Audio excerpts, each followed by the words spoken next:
Just want to welcome everybody back as we get started, and I did want to mention at the request of Noreen as well the website again. So as we look to the end of Roe v. Wade, and you'll see more materials and more things coming out as that official decision is released. But I would encourage you to sign up at cacatholic.org. That's cacatholic.org. If you go to that website, you'll find the action alerts and to sign up for the Catholic Legislative Network in California. And that will give you the ability to respond at the right moment when it will make the most impact to all these different bills and pieces of legislation that are coming up. As we see the potential end of Roe nationally, what we're seeing in California will be a worsening, to be honest, of the reality around legal reality around abortion. And so with this idea of abortion sanctuary and all the rest, again, that's not the topic for today. We're going to be doing more education around that in the months to come. We're looking at a potential likely constitutional amendment on the ballot in the fall to codify Roe. So we will be giving you ways to respond and information and action alerts, but cacatholic.org on the advocacy side, and we'll return to talk about our pastoral accompaniment and listening. Thank you, Dr. Luis.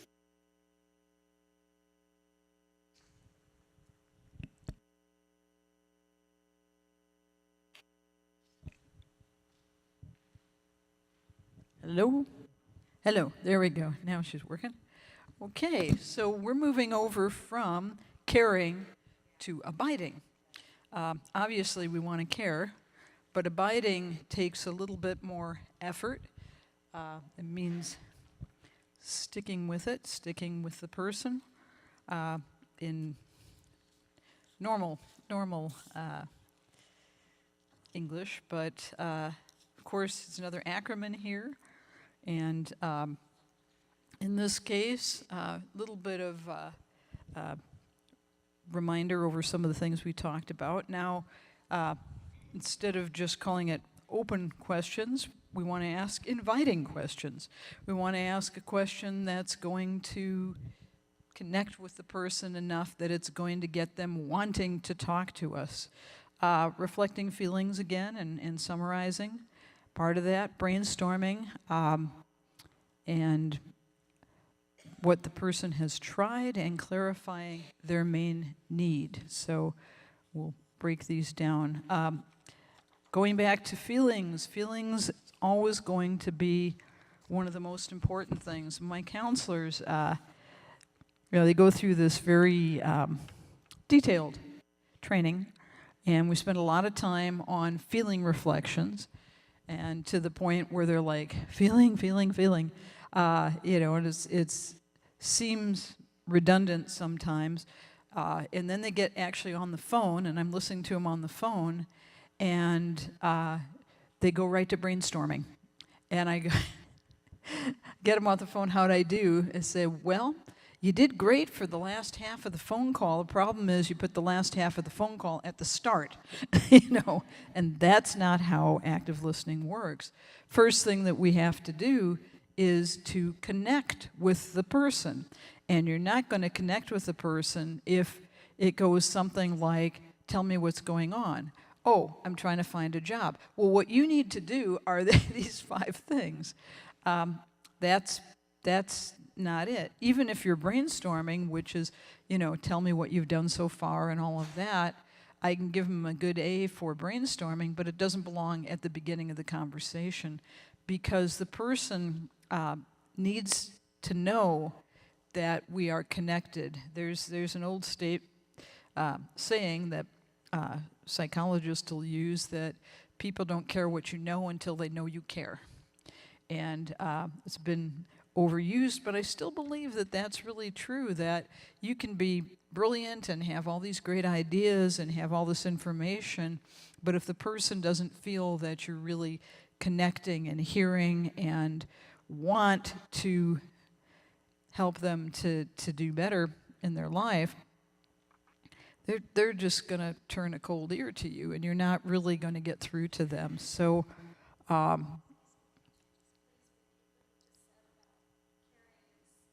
people don't care what you know until they know that you care.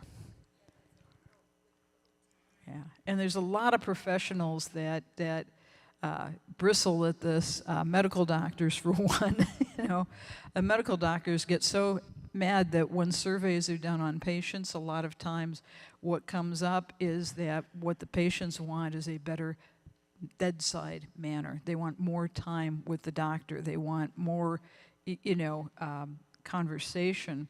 And the doctors will say, well, they looked at my credentials, if they looked at this, if they look, I've got all this education and this credentialing, I'm the top of my field. Don't they care about that? Well, the reality is they don't care until they know the doctor cares. And, all those wonderful awards and things that they may have doesn't do it for them. So that's really what we're always looking at with feeling reflections. Very important. So getting behind here. On here, this is just a small sampling of some of the feelings, but these are the ones that we tend to deal with at the crisis center. Anger, stress, grief, depression, loneliness. Loneliness hit an all-time high during the height of the pandemic. Confusion, guilt, overwhelm, hopelessness, and shock. These are very strong, but just a person being sad, a lot of us felt the isolation from the pandemic. Loneliness is part of it, but it's more than that. I even felt it a little bit. The good governor, of course, he shut down the state on a Thursday night, which gave employers absolutely no time to contact anybody or make any decisions. And in my case, as the director of the hotline, we don't close. New Hope has never closed. 365 days for 54 years, it's never been closed. And I called my boss, and she said, well, we are determined to be an essential function because we're mental health. But the other side of it was that everybody over 65 should stay home. Well, guess what? The majority of my volunteers at the crisis center were people over 65. I had a handful of college interns that I was counting on because I thought, well, they're not over 65 and they've got to get academic credit. Well, guess what? The colleges found out that a lot of the places that interns had been placed for internship and practicum were closed. And so they just sent out an email to all the students and said, hey, I know a lot of you don't have your internships to go to. Just turn in the hours you've done to date and we'll give you credit. So I come in on Friday morning, the day after the shutdown, to an absolute empty crisis center. Nobody there. So I'm thinking, well, surely later in the day, some of them will come to their shifts. No. The next day, that Saturday, nobody came in. That Sunday, nobody came in. Monday, I was on the phone for 12 hours. Tuesday, Wednesday, anyway, this went on for a while. And finally, after about 3 weeks, I had 3 or 4 people that came in. They were all seniors, and they were all telling me that they'd escaped from their young relatives who didn't want them to go in because they weren't supposed to, and they were vulnerable. And these folks mostly, talk about over 65, they are mostly over 75. So we were running with a skeleton crew at best. And I went through this period in those weeks. I really missed my counselors because I'm the only employee with New Hope. And we are part of Catholic Charities of Orange County, but they're in Santa Ana, and of course we're up in Garden Grove. And the campus was largely empty as well because they actually ended up shutting down the pastoral center, which is where a lot of the offices like Greg's are. And it was like a ghost town. You could walk around there and there was nobody there. There were hardly any cars there at all. And I remember one day that I was waiting for the phones to ring, and I thought, come on, frequent callers, I need to talk to somebody. I was not used to totally being alone. I happen to live by myself too, so I got some of that feeling, not to the extent that people who went through all 2 years, 3 years of isolation. But the difference between loneliness and isolation is isolation, a lot of times you can't break out of the loneliness because you don't have the people to contact or to see, versus you'd be lonely and call a friend and go have coffee or tea with your friend. Well, during that time, nobody could do anything. So it was a tough time. But being able to voice those, in fact, I recently was speaking with one of my counselors, and we were talking about that period of time, and she said, we really never set up support groups. I mean, specifically only for people who are still dealing with those emotions, that isolation and loneliness. For the most part, people are getting back out and connecting with other people, but she said, those scars, I guess you can call them, are still there, and people have never talked about it that much, and I think we still need to do that.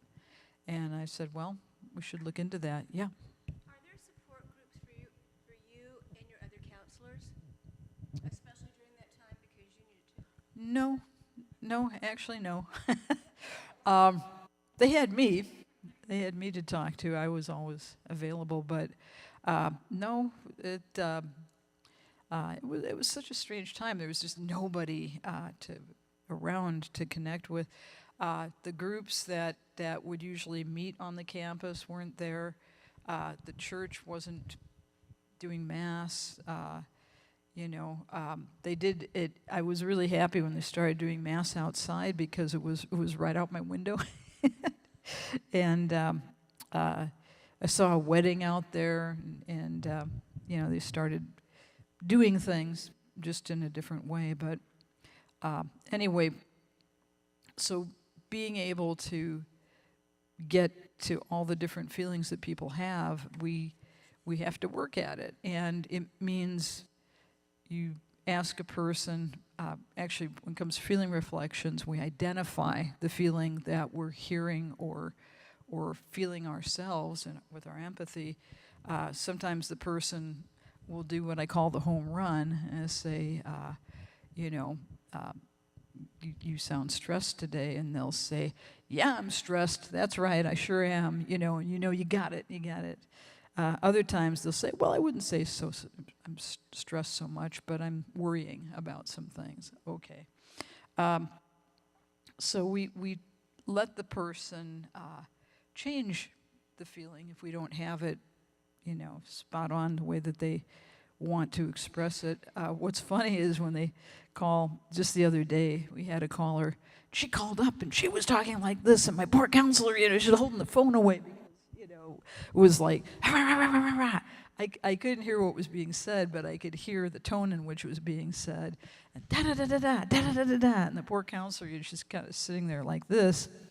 She's a very experienced peer counselor, which is what our volunteers are, and she got off the phone and she said, I was trying to do feeling reflections, and I said, I can tell you're very angry, and she goes, I'm not angry. What makes you think I'm angry?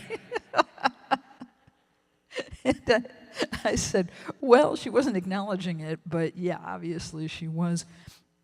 What it was, a situation, she's a disabled person, and the building that she's living in is under quite a bit of renovation, and her floor has been torn up, for like 3 weeks, and she just had it, but she did not want to acknowledge that she was angry. And then at the end of the call, she said, well, I might be a little frustrated. And I was like, okay, that's a derivative of anger. But, sometimes people are, there's certain feelings that people think are bad versus feelings that are good. And I would go to say, well, they're feelings that feel good to us. You know, obviously, if we're happy, that feels good. If we're relaxed, that feels nice. But the fact that God gave us all the emotions we have, the feelings aren't bad. It's how we react to the feelings that can be bad. Yep. No, that's exactly what I was going to say. I said it isn't, so we're not responsible for the thoughts and feelings we have. We are responsible for how we respond and react to them. Yeah, and one of the things that one of my former bosses, who was a clinical psychologist, he said something one time that just hit me. I'd never never thought about it, but he said, we think something happens and we immediately have a feeling. And he said, you know, that's not right. And I'm like, huh? He says, an event or an action or something happens to us, and in a split second, we have a thought about that. We all react to things differently. And he said the thought is what triggers the reaction. So if we have a belief that is in our mind, and that thought is already there, it's going to determine a lot of times how we react. But what he had discovered, he said, you can change the thought. You can change the thought before it happens. And he gave the example, he was a big mountain biker at the time, and there's this trail that he really loved. He said it was a trail both for walking and for biking, but some of the areas were very steep, and he was aware that sometimes when he's coming downhill in the bike path side, that if he had to grab on to the brakes, he would have flipped right off the bike. And he said that always concerned because, people would walk abreast and you'd have two people walking in the walking lanes and two people side by side walking in the bike lanes. And he'd be coming down and he'd say, get out of the way, get out of the way. So he knew he couldn't stop the bike. So he started to think about the different areas on the trail that were particularly steep, particularly difficult. And he started to visualize if someone got in front of him and didn't move, what would he do? Because if he just grabbed the brakes, he and the bike were both probably going to fly off the mountain. And he started to practice mentally how he would intentionally crash the bike without crashing himself. And, he did this for a few years. Well, one day he was coming down one of the real narrow areas, and there are three people walking down, and this one big guy is walking in the bike side, and he's calling out to him, and the other two were a little bit ahead, and he's saying, get out of the way, get out of the way. And the guy didn't respond, and the other people didn't hear him. And sure enough, he's coming right on the guy. He has no choice. He's got to crash the bike. But he had mentally trained himself into how he would do that. So he somersaulted himself over the bike. He let the bike go, and his, I don't know how many $1,000 bike went off the mountain, because he had already made that choice ahead of time that if this happens, the bike is nothing. I'm not going to get killed or hurt somebody else. And then, the people turned around, heard what was going on. It turned out the young man who was walking in the wrong lane, he was deaf. And so he didn't hear any of it. And but my boss was not killed, he was not injured, and he was not angry because he had pictured that over and over and over. So his thought was not, this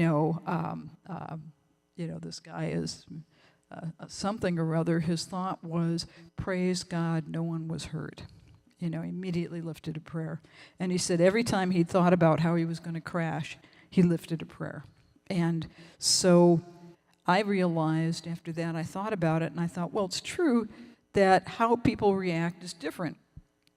if a lion came in here, was walking around, we'd probably all be scared. We'd probably all run outside. But there might be one person who'd say, "I'm going to get that lion out of here." It'd be one person who had a different thought about it. But most of the time, something happens, and you might have one person breaks down and cries, another person becomes angry, another person freezes. We have all these different ways of reacting. And when the emotion is triggered, you cannot put that genie back in the bottle. It's there. I mean, you can't, you're furious about something and you're trying to pull it back in. Well, it's going to go in a very bad way for you. It's, not going to be a positive experience. So for us to think ahead of time, and one of the things my boss had said too, he was notoriously a bad driver. Bad in the sense that he was impatient. He was always trying to get somewhere. He was always running late. He lived over here in Irvine, and he had to drive up to Christ Cathedral, and he would zip around. He had this little car, and I'm sure he's the person that the light turns green, and he's already honked before you can put your foot on the gas. And he knew that was bad. He said, I work for a church.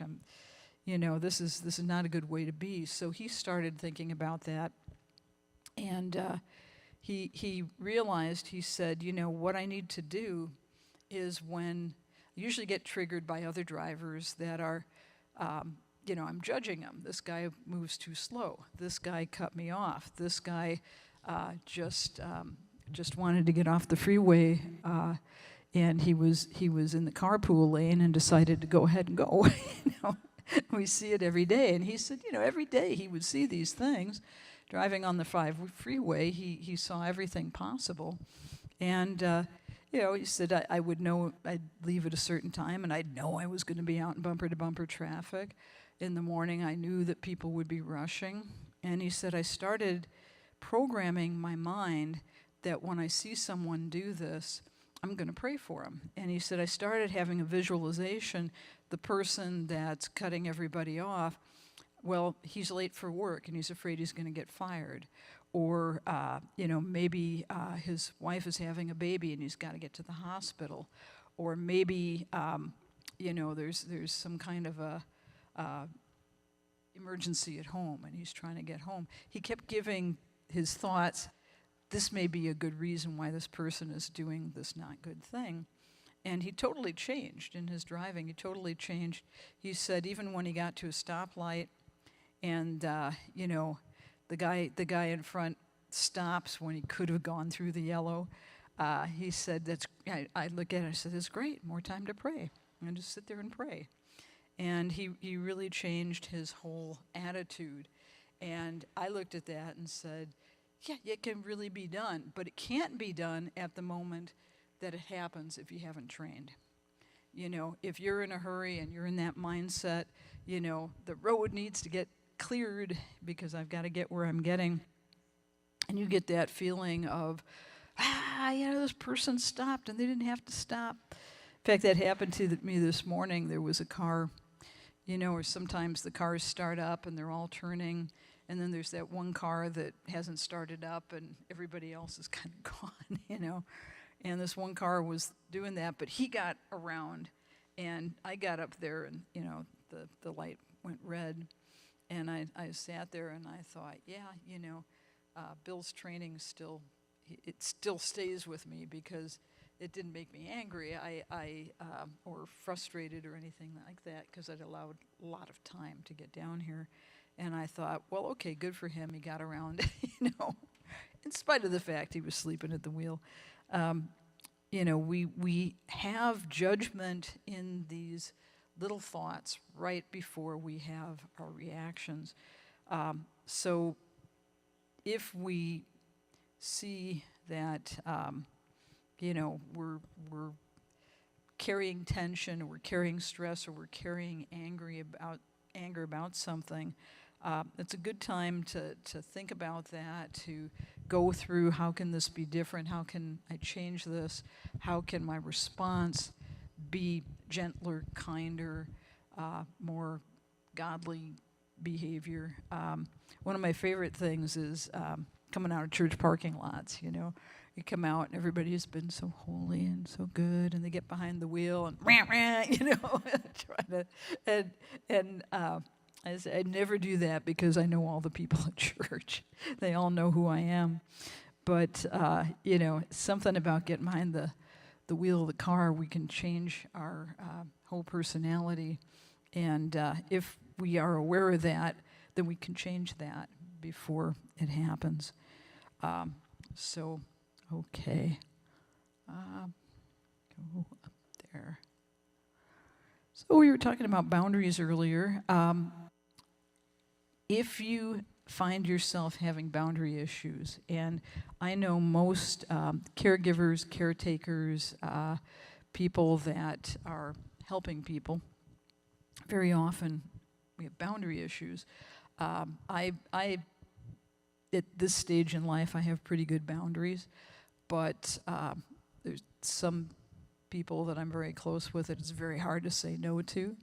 And I've always had trouble with boundaries with my boss. You know, if I have a boss and they say, I need this by 2 o'clock this afternoon, and it's a completely unreasonable request, I'll meet the deadline. And but I had a boss many years ago that she didn't have any boundaries, and for a while, I was her only employee, and she would give me something to do, and then she'd give me something else to do, and then she'd give me something else to do.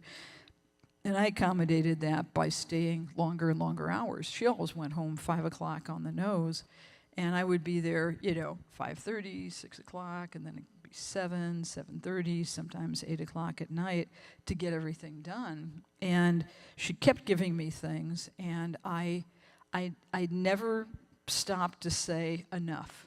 She's my boss. And finally, I just couldn't do it. I mean, I could have stayed till midnight, and I couldn't get everything done. And so I went into her office, and I told her, I said, you keep giving me things, and it's beyond my capacity. And she said, well, why didn't you say something about it? And I said, well, if you gave it to me, I thought it was necessary kind of thing. She didn't believe me. She said, oh, I don't think I've given you too much work. So I took all the things that she had given me, and I did a time study. And I wrote out the time study showing how much time each of the things she was asking me to do would take. And, many things that I had already done, so I had actual time on it. And I took this in and gave it to her, and she read through it. And she believed it, and she said, but you never told me. You never told me that it was too much work. And when I became, I became supervisor, manager, dealing with people, I started to realize, really don't know a person's capacity. Some people are incredibly fast, incredibly bright, especially technically. My college interns, oh my gosh, I wish I could, do things anywhere close to what they do. They sit down on things that I haven't trained them on yet, and they're training me. Well, why do you do that? This is simpler. And I'm like, oh. But it's very hard sometimes to determine if a person takes something and they don't say anything and they say okay. So after that job, my next job, I had another boss. He would email me things all the time, and I started negotiating with him. So he would send me, a new project, and I would email him back, and I'd say, well, I'm still working on the such and such that you gave me yesterday. I want to know, do you want me to finish that? Or do you want me to work on the new project? And it was interesting, because sometimes he'd say, oh, never mind the new project, I'll do it. Or he'd say, no, I'll take that other project back from you and I'll finish it up. And he started to have some idea of what my capacity was. So that's one of the ways that we have to look at boundaries when people want more of us than we can give. We can't drain ourselves to empty and be of value. Can't be of service if we're totally exhausted all the time. And the other thing that happens is that sometimes we go from not having boundaries because of saying yes, yes, yes, to going the opposite, to not wanting to say yes to anything. And we start saying, no, no, no, not taking anything on. So, it's up to us to determine our own balance and determine what our boundaries are. And then we also have to look at the people that we're dealing with. Are they setting any boundaries with us? Back in the old days when we all talked on telephones that were connected to walls, sometimes we'd be getting ready to go out of the house, and that just going out the door and the phone rings kind of thing, and go back in and answer the phone and say, I've really got to go, I'm on my way to work, I've really got to go, I've got to go pick up so-and-so, and the person that just keeps talking, we have those folks on the hotline, where we'll say, I'm really going to want to go. And one of the things we do on the hotline, we offer prayer on every call. Most of our callers are some denomination of Christian, maybe about half of them are Roman Catholic, and they love the prayers. They really want to be prayed for. And so we'll say, have to go in a couple of minutes, but I'd really like to pray for you.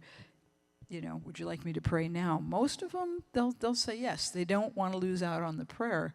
But then they're the people, they don't hear us. They don't listen to us. They just talk over us. You kind of raise the volume a little bit, talk a little faster, and keep right on going. And these are not the people that are, think of as being in high distress. They're not the ones that are suicidal or, in high stress or that kind of thing. They are lonely people, and they call us just to have somebody to talk to, very often talking about the same things that they've talked to us before. And we try to keep those calls limited so that the crisis calls can come through. I will say, I'm really going to have to go now. And I've actually had to say, sometimes I'll say, well, if we don't pray right now, I'm just going to have to hang up. And then they kind of come to and go, no, I want you to pray. So, but it is difficult when somebody doesn't set their own boundary, and we have to set a boundary for them within our relationship. I've seen a lot of relationships that have broken down or broken up due to neither side really setting boundaries appropriately, and eventually one party or the other just gets fed up and they walk away, because that's what happens. You get to the point, I just can't deal with this anymore. It's too difficult. And part of it is, not speaking up, the person and saying, I really have somewhere that I have to go. I really have something that I have to do, and I don't like hanging up on people. That else feels really bad. But sometimes, if they're going to violate that boundary, and you've told them, it's really the only thing that you can do. If you don't hang up with them now, you may not take their call later, and in our everyday life. So we want to have a plan in advance. When we have somebody who's a boundary breaker, we want to have a plan for how we're going to approach them in the future. We need to enforce the things the policies we made in our head, the choices we made in our head. We need to enforce it. We need to be consistent. People break boundaries when we are not consistent. It's like, you're so helpful. You always had these committees, and I just knew that you'd be the right person for this. My person that was handling such and such committee had to quit, and we're really in a jam, and this is just going to be temporary, and I need you to take over as of Thursday night when they meet. And, thank you, because I just know you're going to do this because you're so good at these things. With boundary breaking, you usually get manipulation too, You're so wonderful, I can't think of anybody else who could do this, So we have to stay consistent, and we also have to determine what resources are available. Now, sometimes we might be able to help the person out and saying, I can't do this, but I may know somebody who can, or, I can't do it right now, but maybe I could down the road. I get those things where, on any given day I can't do something, but within a couple of weeks, I can put it on the schedule. So, somebody had a question? Yeah.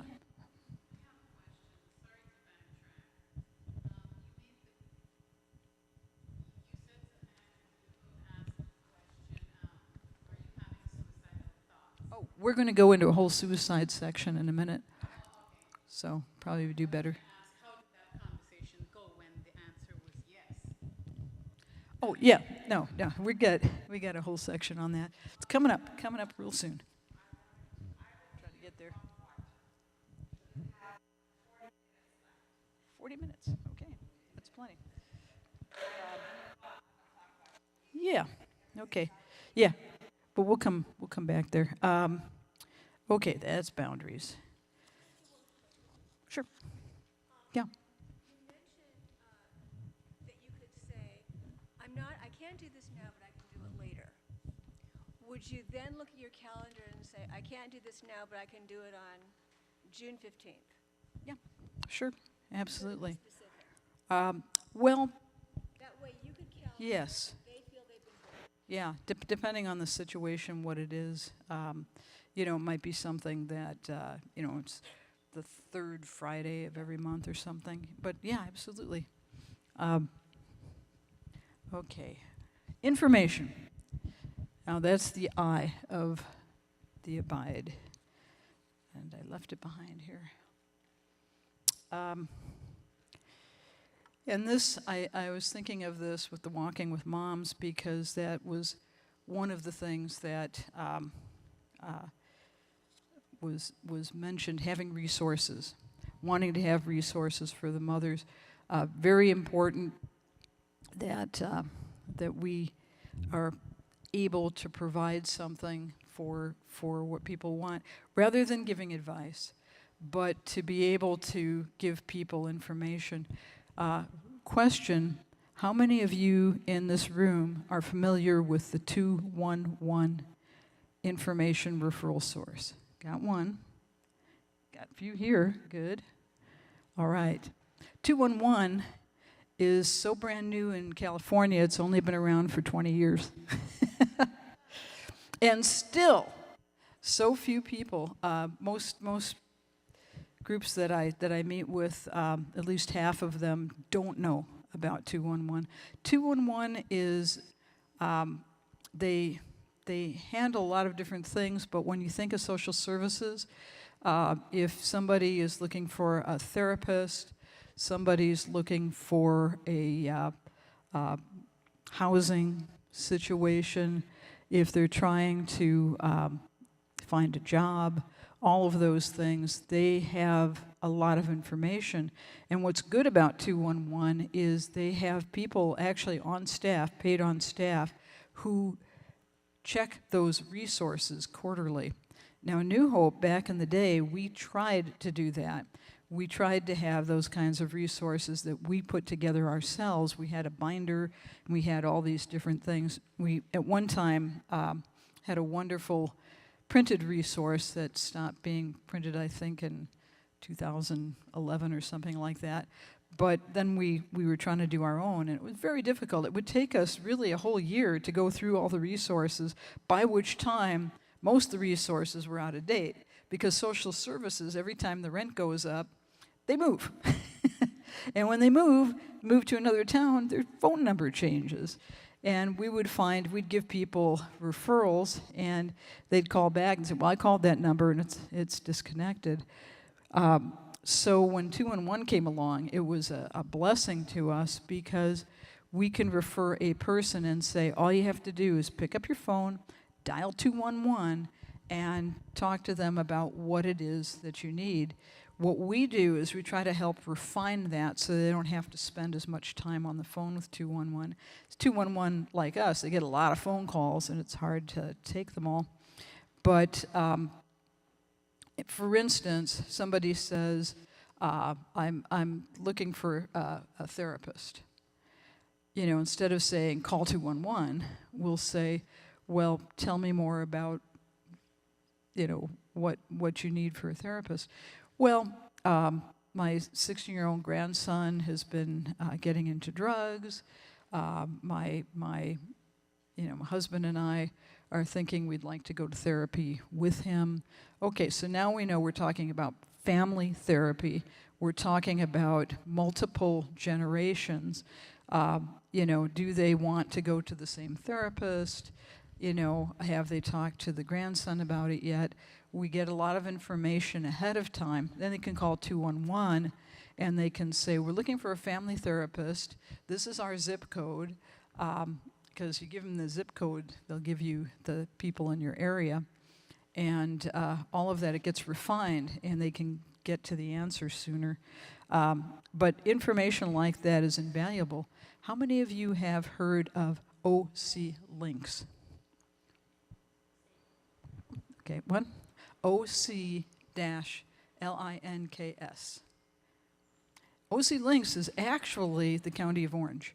And they set up a telephone line. It's a daytime only, 8 a.m. I think to 6 p.m. Monday through Friday, because they have so many different mental health programs, outpatient programs, and they have on the phones what they call navigators.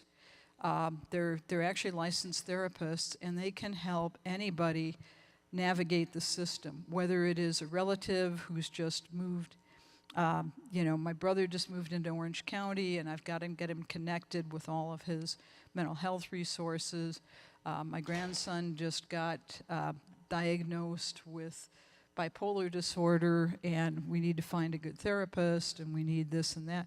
They will help people guide. It only is for Orange County, but it's wonderful. And their phone number is, it's OC Links, 858 OC Links. So information like that is really good to have, and giving people information is not giving them advice. I don't say to people, you all need to be calling 211. Well, no, you don't all need to be calling 211, but if you're looking for a particular resource, it's available, and if you know about it, you can use it. So information needs to be gathered in advance to be able, like today, had a nice handout for the Walking with Moms. You want to have something? Yeah. Mission Viejo handed out a nice paper on shelters and on shelters, home feeding, mental health, people that needed help, and I use it all the time. Yes. Thank Isn't you. that at the library? It's at the library. Yeah. A lot of individual townships have done that. We have that up in Stanton as well, but not all townships have it. So, yeah. What's great about 211 is a lot of times they're going to have all those resources. During the pandemic, they were a go-to resource. You know, during the pandemic, a lot of things were set up temporarily, and 211 helped to spearhead all that. So, discretion is our D. What I mean by discretion is that if we're going to talk to somebody about something that's very deep, we're going to want to meet with them privately. We don't want to sit in the middle of a crowd of people and have them telling things that are very significant and private to them. We want to, of course, keep their information confidential. Now, confidentiality without licensing is always a limited confidentiality, which is to say if somebody sits down and is telling you that they're plotting something that's illegal or that they've dealt in something that's illegal. The confidentiality doesn't stand up with legality in courts, and if the police contact you and that kind of thing. We're in that same situation because counselors are peer counselors, not licensed therapists. Again, we're looking if their emotions escalate, if we're talking to them about something and it's sensitive and you feel their emotions kind of going up rather than kind of coming down. We want to pay attention to that and change whatever we're doing. Maybe we'll ask some more questions. Maybe we're pressing on something a little too much. We want to observe body language. Body language tells us a lot. When people fold their arms or they cross their legs or they lean back, it's kind of telling you they're pulling away. When they lean forward, it's telling you that they're interested. If they turn their back on you, it tells you a lot. So kind of watch the person and see, are they responding and receiving in what we're talking about? And then asking the person for feedback, was this helpful for you? Is there more that we could be working on, that kind of thing. And the E is for all of you, okay? Very important to know where we are emotionally when we're working with other people, especially when they have some very high emotions themselves. Using our empathy, which is really important in dealing with people, our empathy are the feelings that we get from the other person, but it can trigger our own feelings.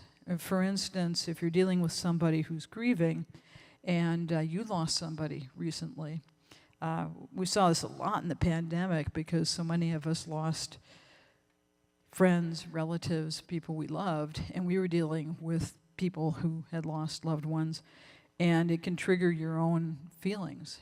Somebody starts talking about their situation. We will sometimes get tears in our eyes when someone's telling us their story.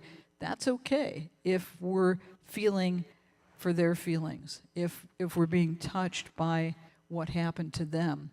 But if it triggers us crying over our issues, it means that we may not be healed enough ourselves to take on the burden, if you will, of others. And we have to have that resilience to be able to hold their tension, to hold their fear, to hold their anger, and not have it trigger our own.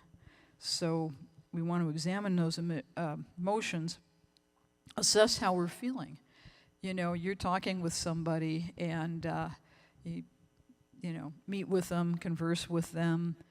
How are you feeling at the end of that? Are you feeling discouraged? Are you feeling good? It's like, oh, this went well, or I think this was productive today.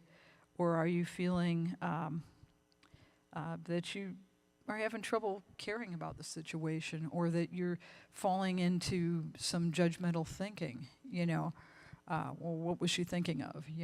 Why did she let herself get in this? Why were drugs involved? It can be hard. You can be thrown several things in one conversation, and it may be hard not to have it trigger things that are happening in your own life. So if we do find that is at issue, we need to have somebody to debrief with. Now, New Hope, my counselors have open door all the time. They can always come and talk to me. And the day counselors, since I'm there every day, they will come. They'll come to the door, and I'm like, hi, what's up? I just had this call. It was pretty rough. And come on in, sit down, let's talk about it. It could be an angry person who was yelling at them. It could be a distressed person that they didn't feel that the person felt any better at the end of the call. It can be a lot of things, but there's a heaviness that's hanging that is really important that they have that to talk through, to be able to you know, let go of that. And we have prayers for the counselors, called end of shift, beginning of shift. They come in and they pray, lift up the coming shift to the Lord, ask for God's guidance, ask for that they be prepared, that God sends them the calls that they're able to handle. And at the end, thank the Lord for the shift and,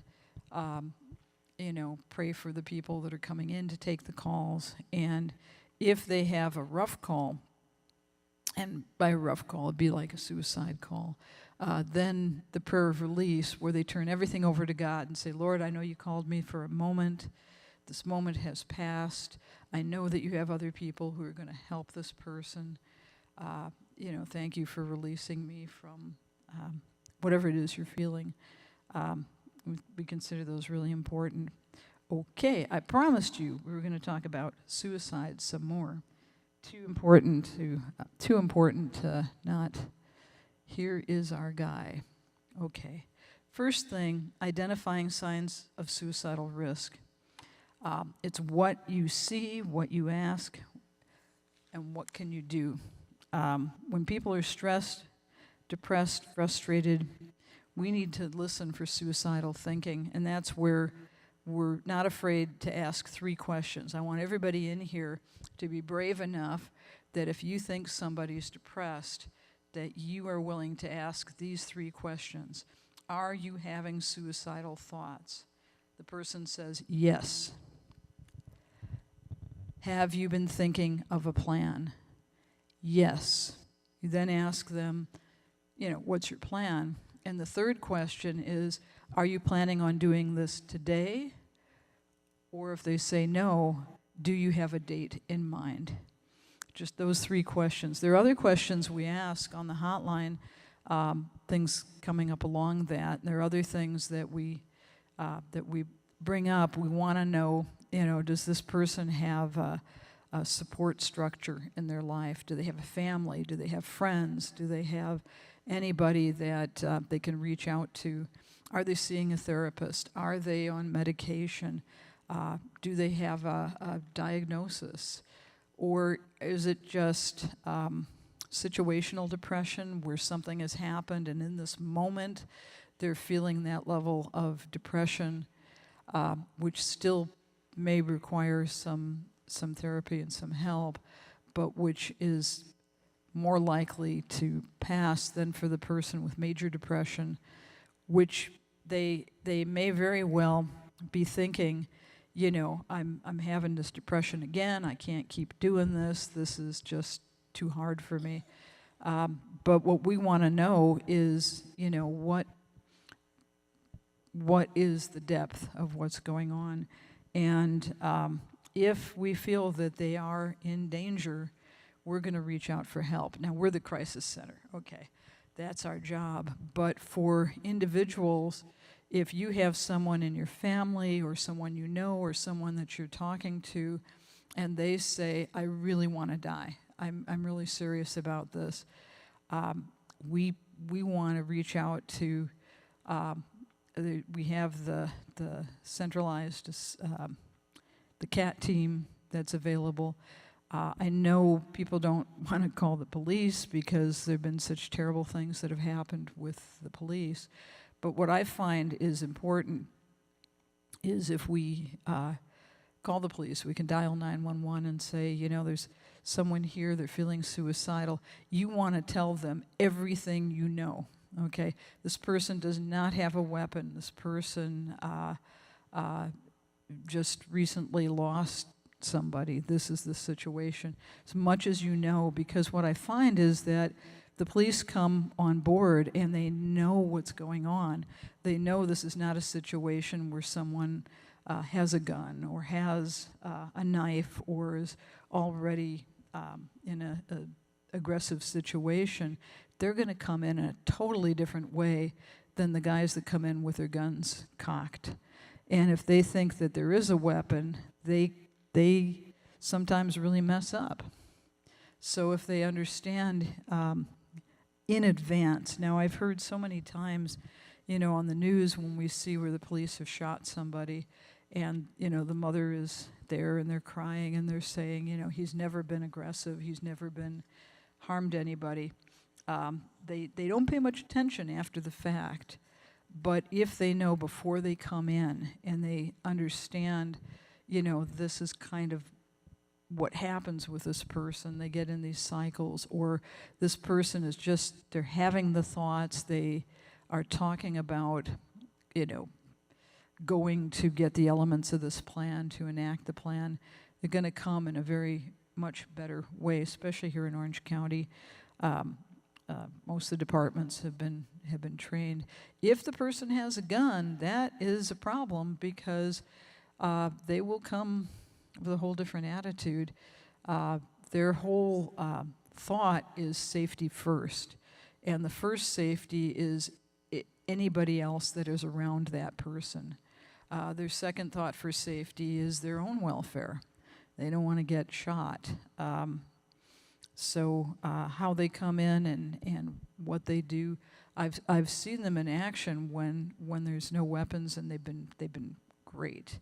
I've also seen them on TV like everybody else when it's been terrible.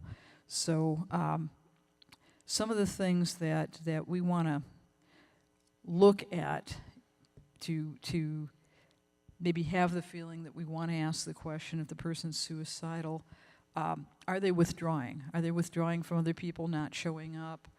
Are they fatigued all the time? Or maybe they have insomnia. They come in and say, I just can't sleep. I was up all last night. Other things may be going on. It could be, if they are taking drugs, things like that can be changing their sleep patterns. They usually, when somebody's suicidal or depressed, a lot of the symptoms are the same. They speak with effort. You're trying to get them to talk, and their voice is kind of down like this, and they're barely speaking, and you're like, I can't hear you. Can you repeat that? And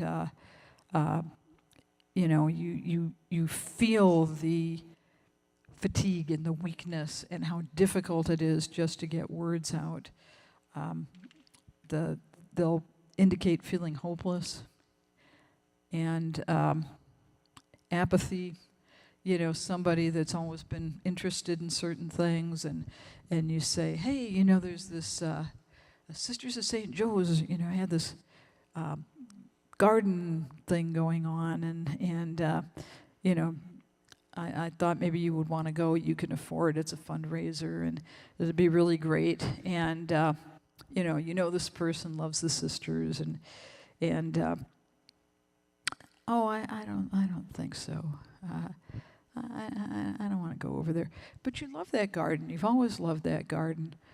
Yeah, I think I'll pass. It's out of character. They start turning down things. Hey, I've got free tickets to the Angels game. Nah, I'm kind of done with baseball. But you love baseball. What are you talking about? You look at certain things. Dark thoughts. Now, this is a big thing. I'll come back to this guy. Dark thoughts. People that are feeling suicidal, they tend to see a lot of things as bad that aren't necessarily bad, and things that are bad they will magnify. Whole world's coming to an end. Everything is terrible. They may also go through weight loss or weight gain, and there's a lot of reasons people may do that, but so many of their patterns change. You may see reckless behavior. The person who always wears their seatbelt, and they're always telling you to make sure you have yours on, and all of a sudden they're speeding around and they don't have their seatbelt on, and they're not being safe, not being careful. And I put as a warning sign, new substance use. People, who are using substance are always at high risk. But someone that all of a sudden they've never been using drugs or alcohol, and now that's something that they're doing all the time. And different if, say somebody's been having physical pain and they get prescription drugs and they get addicted to those, that's a different reason. But the person that just, out of the blue, they just start using drugs. So next, we've got more of this. Warning signs. Yeah. What's the dividing line or the difference between those people who habitually make comments about wanting to kill themselves but really don't want to kill themselves, and those people that are serious about those thoughts? Ooh, tough question. I believe that people that talk about suicide are at risk, whether or not they follow through. It's not normal. I'll put it this way. They may want attention, and they may need attention, and they may be suffering because they're not getting it. It's a difficult thing to measure. For instance, we have a lot of people who call in who have different types of mental health issues, and they'll use what we would call the suicide call, the suicide card. I'm feeling suicidal, and then we start to assess them, and I'm feeling better. They don't want to be assessed. They don't want the police to come out to their house. But it doesn't necessarily mean that they're okay.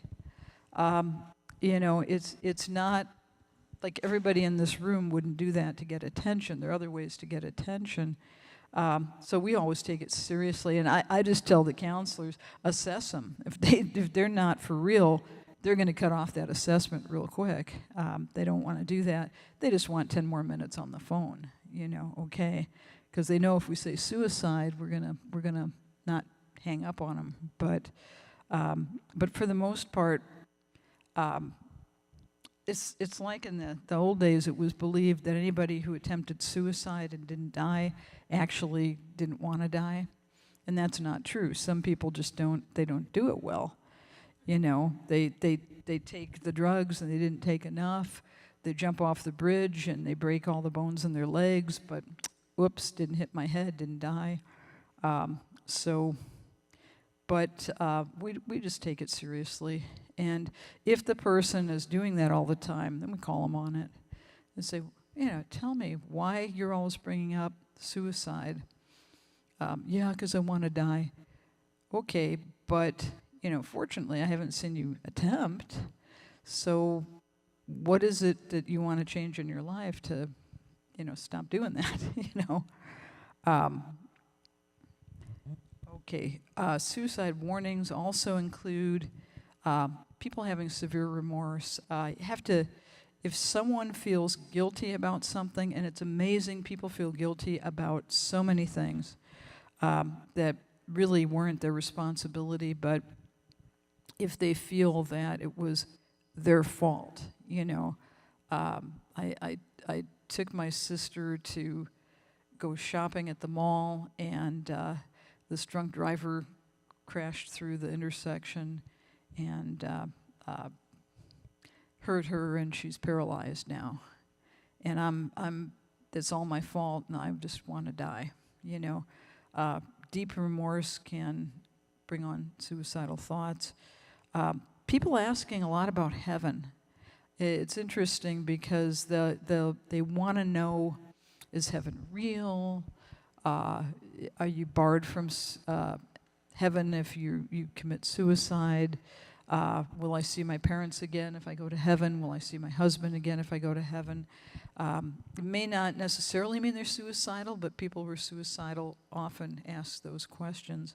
So we'll say, well, tell me what you think about heaven, and tell me if you think you're going to see your mom again. That kind of thing. Get them talking about it. People who focus only on their losses and not on anything else in their life. It's just basically everything bad that's ever happened to them. People that give things away, especially kids, teenagers, but also adults, Johnny, I want you to have this, but Pop, that's yours. I don't need that. I want you to have it now. You know, it's very common. Talked about reckless behavior. People that talk about death.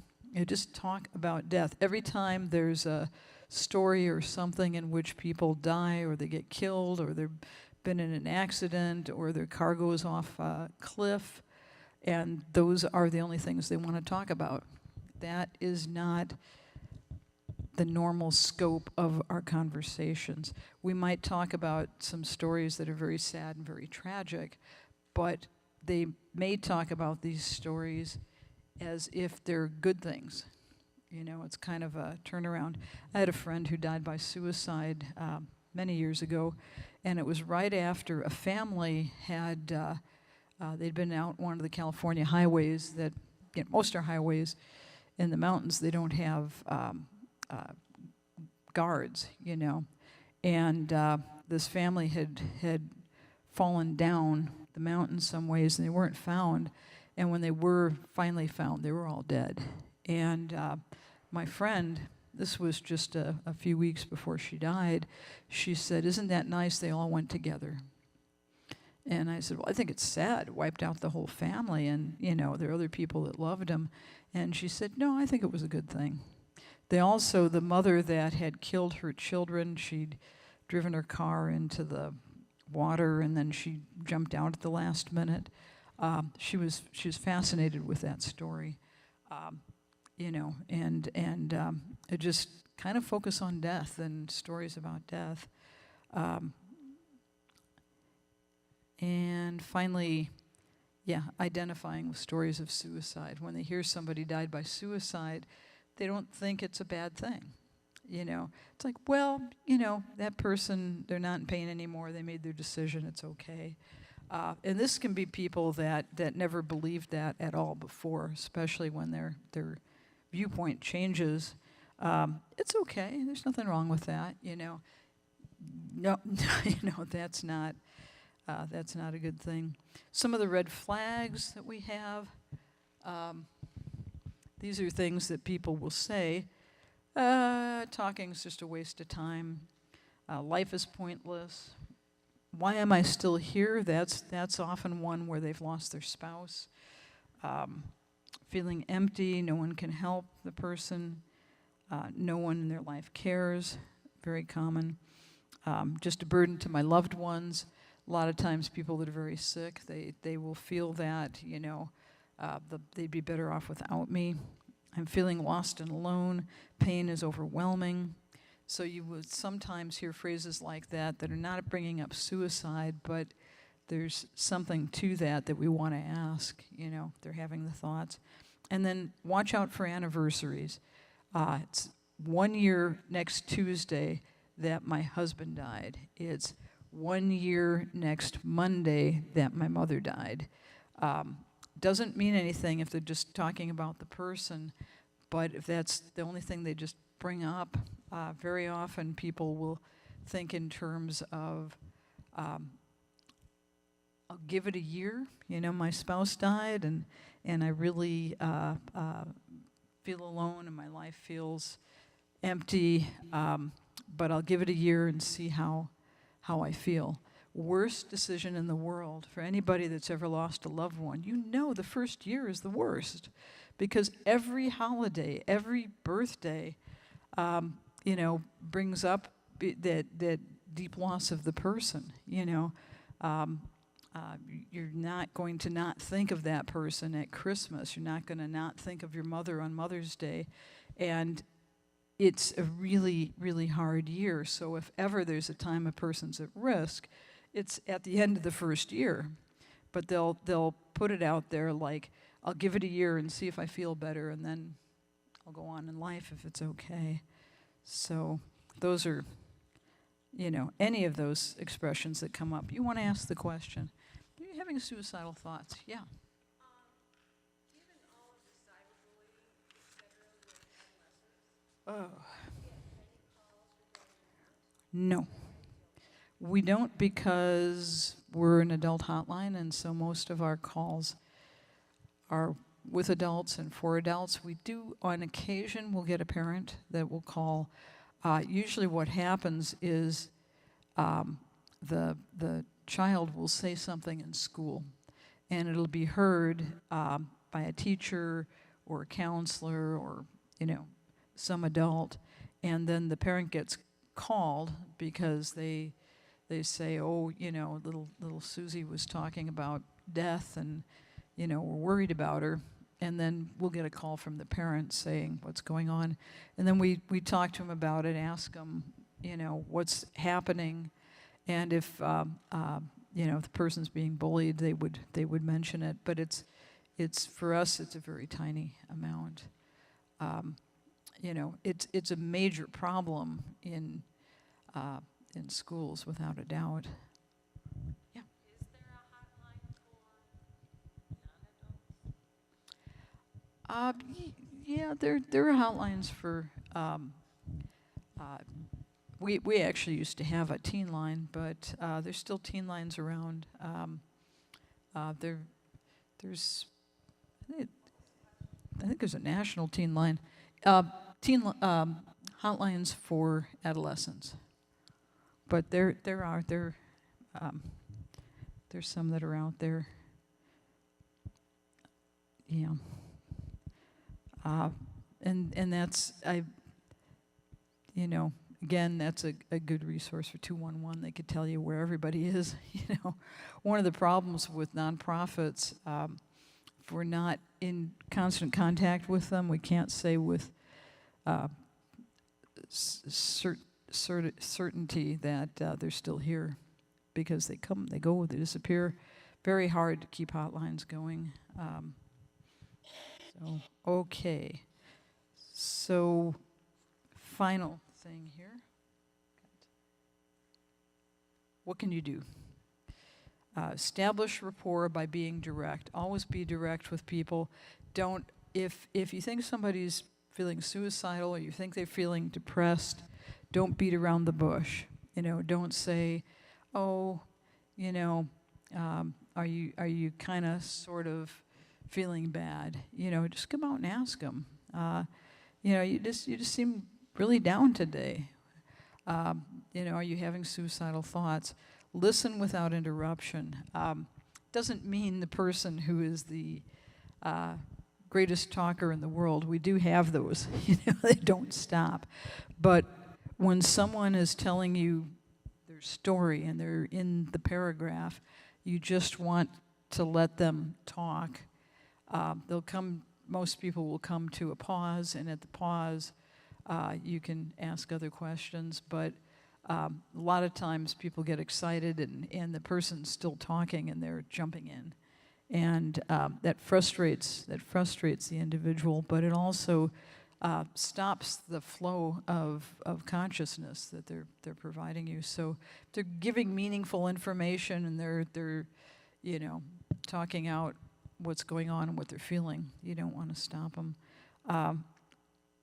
Accept feelings. This is a hard one. Sometimes people don't want to accept the way someone's feeling. Well, again, we talked about when emotion triggers, it's there. It's real. You can't say, I don't want you to have that emotion. What you want to know is what's the situation, what's the thought, what's going on that's causing the emotion, and talk to them about that. But again, going back to good and bad emotions, being angry is not a bad emotion. God gave us anger for protection. A lot of times it helps us to, rise up to protect our children, to protect our pets, to protect our home.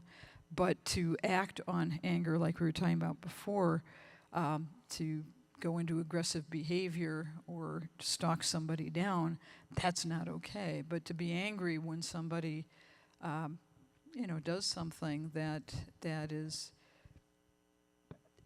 provokes anger, they decide to set your car on fire or they decide to throw a rock through your window. It's not a negative emotion. And so we reflect those feelings, but we don't reject them. And then if a person's in danger, use outside intervention. 911. 911 can also bring in the CAT team, which is it's an assessment team that includes therapists. So those can be asked for. Okay, this is the end. We all need to be heard at the heart level. We need to show caring through listening. 90% of communication is being fully present. Being fully present is not when we're on our phone. It's not when we're looking out the window. It's not when we're playing with the cat, when we're talking to somebody. It's being completely with them. You don't have to be an expert to be helpful. Important. I hear all the time people say, "Oh, I can't be a New Hope counselor because I'm not a psychology student. I'm not a trained therapist." I say, "Well, neither are my counselors, are my volunteers." People need to heal and grow, and not to be fixed. A lot of times, the people that are giving advice, they're trying to fix the person, trying to fix the situation. I've had new counselors get off the phone and say, I just couldn't do anything to fix what's going on. I said, you're not supposed to.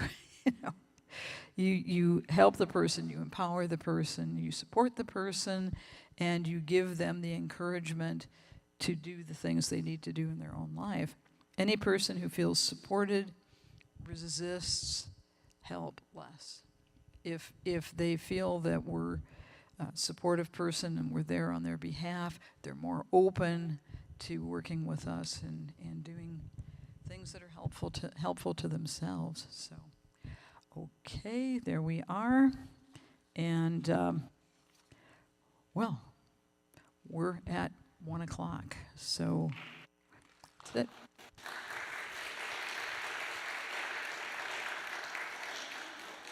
Anybody has more questions, I'm happy to answer them, but you folks are free to go. Yeah. So I have a question. My parents are elderly, and they're not suicidal, although my dad would like to kill himself, but usually when he gets upset, but he's got early dementia. So a lot of those red flags I see in elderly people, because their lives have shrunk. And so it's, what's my purpose? I never leave my house. I used to be an important person, now I'm nothing. How do you deal with that? I mean, it's hard to empower someone who feels like their world has shrunk. It's hard with dementia because a lot of times they're in another place. But for a person who's elderly, some type of connection, some type of support, some type of group, there are some, there's a lot of individual things, are they mobile? Can they, like for instance, here in Orange County, we have access, and access takes people all over everywhere. So, because one of the first things that happens a lot of times, you get elderly, you can't drive your car anymore. Certainly true, people have vision problems, dementia, those kinds of things. The second thing is, I think it's the loneliness and it's the lack of people to talk to stimulate. It's interesting because we have a lot of these people that call New Hope, and after they talk to the counselors, they feel really good.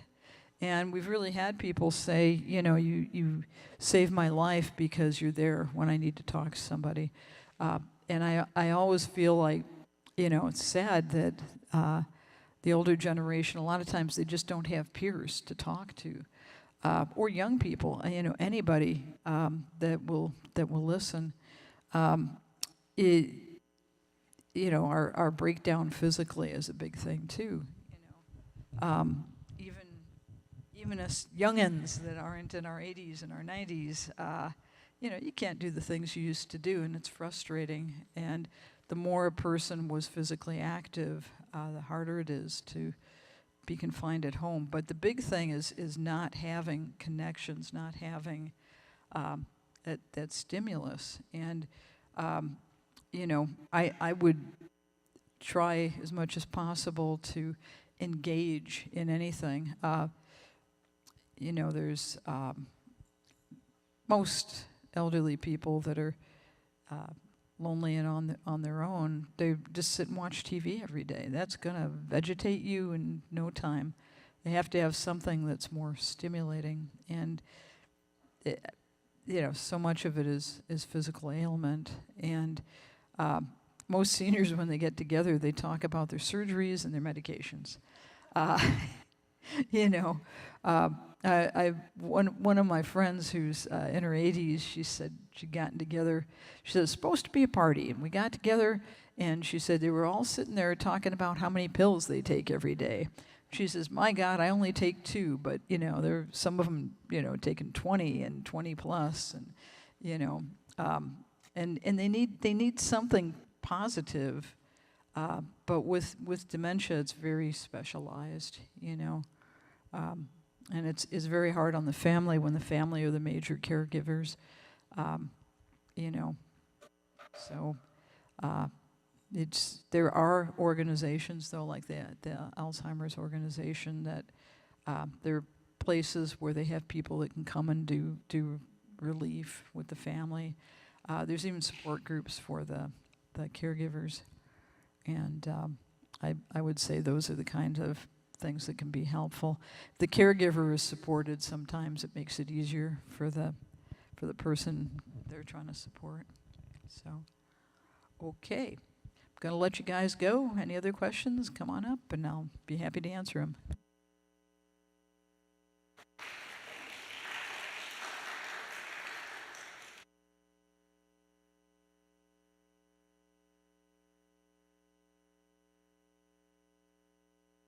Thank Dr. Dunn for coming down.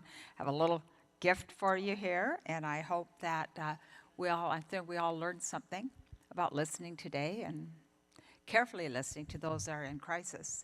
But thank you very much. We appreciate it very much. Thank you. Thank you. God bless.